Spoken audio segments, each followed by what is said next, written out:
BSc படிக்கிறேன், computer science படிக்கிறேன்.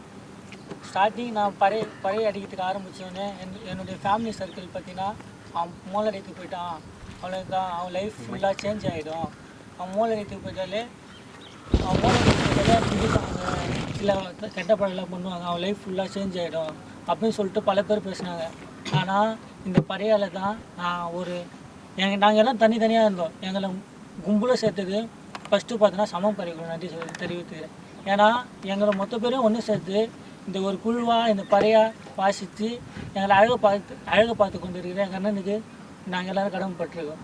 ஏன்னா இப்போது நான் என் காலேஜில் பார்த்தீங்கன்னா ஃபஸ்ட்டு நான் இந்த பறையை எடுத்து வாசிக்கிற தெரிஞ்சு ஸ்டேட்டஸ் போடும்போது ஆசிரியர்லாம் கேட்பாங்க, நீ மோல் அடிக்கிறனா, நீ அந்த கேஸ்ட்டில் இருக்கிறவங்களாம் மோல் அடிப்பாங்க.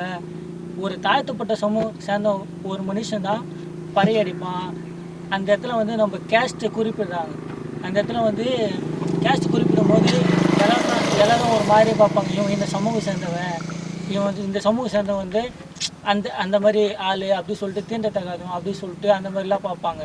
ஆனால் அதே எந்த ஆசிரியர் எந்த பிரின்சிபல் என்னை வந்து பறையடின்னு சொல்லிட்டு கேவலமாக பார்த்தாதோ அதே பிரின்சிபல் என்னை கூப்பிட்டு ஒரு மாதம் கழிச்சு உங்கள் காலேஜில் ப்ரோக்ராம் பண்ண அப்படின்னு சொல்லிட்டு சொன்னார்.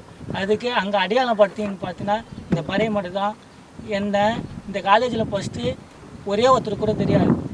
இந்த காலேஜில் முழுக்க தெரிஞ்ச காரணம் ஒரே விஷயம், இந்த பறை தான் என்னை ஒரு ஆளாக ஒரு மனுஷனை நிறுத்து ஒரு ஆளாக அடையாளம் காட்டி கொடுத்தது.